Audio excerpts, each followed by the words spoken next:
Smile Dog.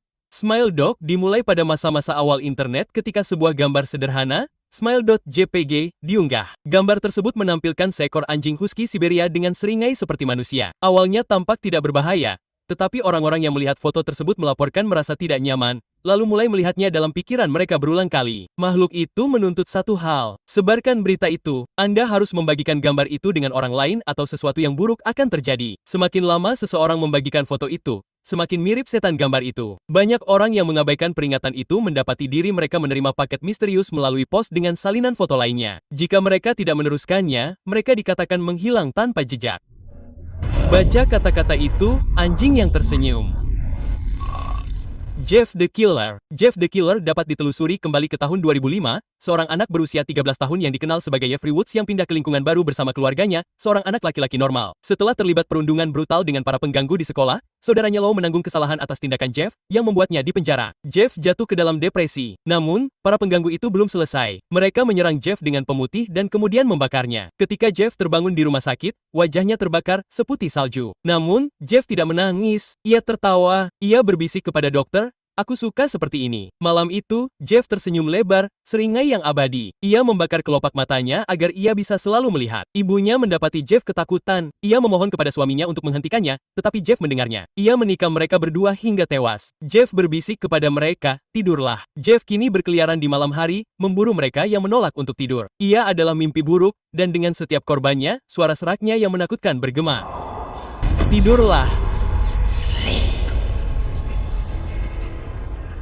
Kabut Merah. Kabut Merah, yang juga dikenal sebagai Zowie Squidward, dimulai dengan episode SpongeBob SquarePants yang tidak pernah ditayangkan, sebuah episode yang tidak pernah dimaksudkan untuk ada. Dikatakan bahwa episode itu dibuat oleh seorang animator yang sekarang dipenjara bernama Andrew Skinner. Episode itu dimulai dengan cukup polos. Squidward ada di kamarnya bersiap untuk berlatih klarinet. Sementara di luar, SpongeBob dan Patrick tertawa dan bermain. Squidward, seperti biasa, berjuang dengan instrumennya. Dan ketika tawa menjadi terlalu keras, dia berteriak pada keduanya untuk diam karena dia sedang mempersiapkan konser penting. Namun apa yang terjadi selanjutnya bukanlah omong kosong khas SpongeBob. Selama penampilannya, penonton berbalik padanya, mencemooh dengan penuh kebencian. Bahkan SpongeBob dan Patrick, yang biasanya ceria, ikut bergabung. Squidward kemudian kembali ke rumah, sedih dan sendirian. Saat dia memasuki rumahnya, dia menangis bercampur dengan teriakan, lalu menatap penonton sementara matanya menjadi merah dan seperti manusia. Pada akhirnya, Squidward memilih untuk mengakhiri semuanya. Episode itu tidak pernah ditayangkan, dan tidak pernah ada jawaban yang ditemukan. Lakukan. Lakukan. Slenderman. Kisah Slenderman dimulai secara daring pada tahun 2009 ketika orang-orang di forum bernama Something Awful mengarangnya sebagai bagian dari kontes cerita menyeramkan. Dimulai dengan gambar sederhana, foto editan seorang pria jangkung tanpa wajah dengan anggota tubuh yang panjang dan meresahkan berdiri di latar belakang sekelompok anak-anak. Banyak yang percaya keberadaannya membentang jauh melampaui itu, melintasi berabad-abad dan budaya yang diisyaratkan dalam lukisan gua kuno dan mitos sejarah. Monster jangkung tanpa wajah yang menguntit dan menculik anak-anak. Slenderman tidak terikat oleh kenyataan. Dia bisa bepergian melalui bayang-bayang, mengendalikan pikiran, dan membawa korbannya ke hutan yang berliku-liku di mana mereka tidak akan pernah terlihat lagi. Berkat video game, acara, dan film, Slenderman menjadi legenda pasta menyeramkan yang ikonik.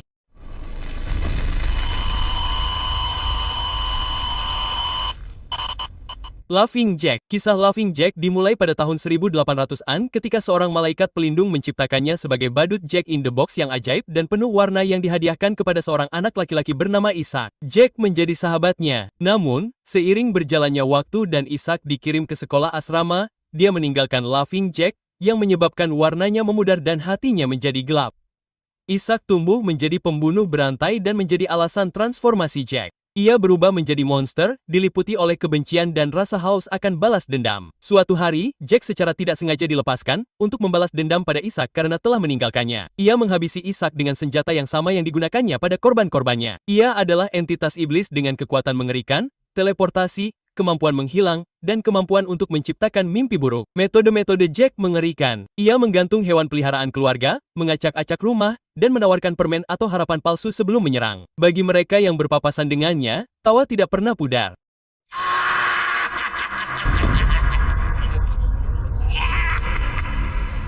Candle Cove. Kisah Candle Cove ditulis pada tahun 2009.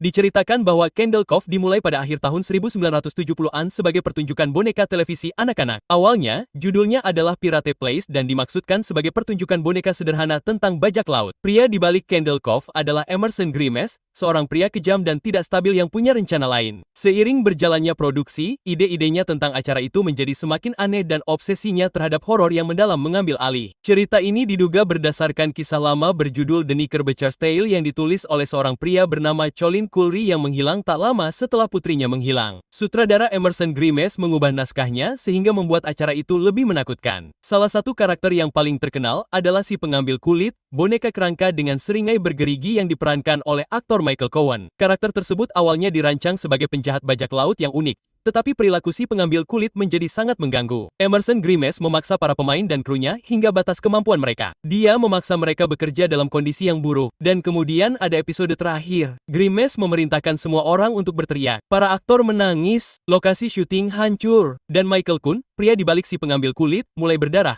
Meskipun tidak ada yang bisa menjelaskan alasannya, orang-orang yang tumbuh besar dengan menonton Candle Cove mulai berbagi kenangan secara daring. Mereka bersumpah telah melihatnya saat masih anak-anak, tetapi ketika mereka mencari bukti, tidak ada apa-apa. Beberapa mengatakan itu hanya gambar statis di TV atau tipuan pikiran. Yang lain bersumpah mereka melihatnya dengan jelas.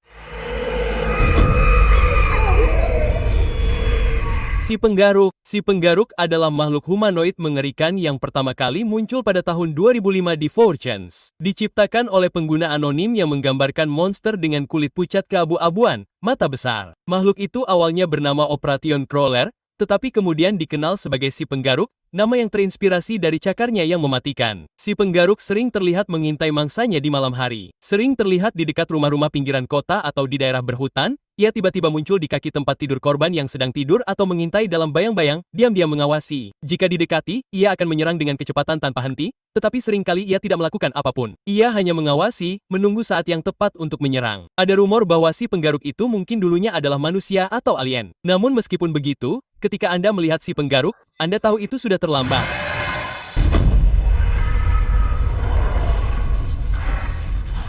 Band tenggelam. Band Drowned adalah entitas yang berasal dari salinan Majora's Mask yang dikutuk untuk Nintendo 64.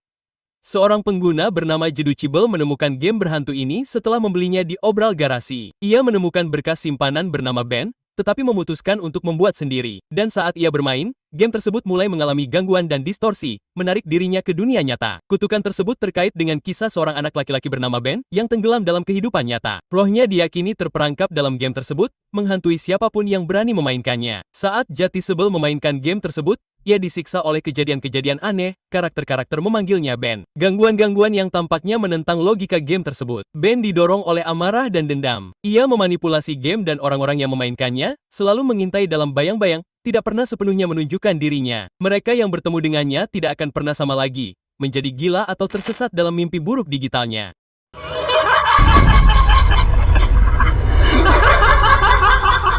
Jadi ya, itulah daftar tingkatan saya. Beritahu aku di kolom komentar, menurutmu pasta menyeramkan mana yang paling ikonik?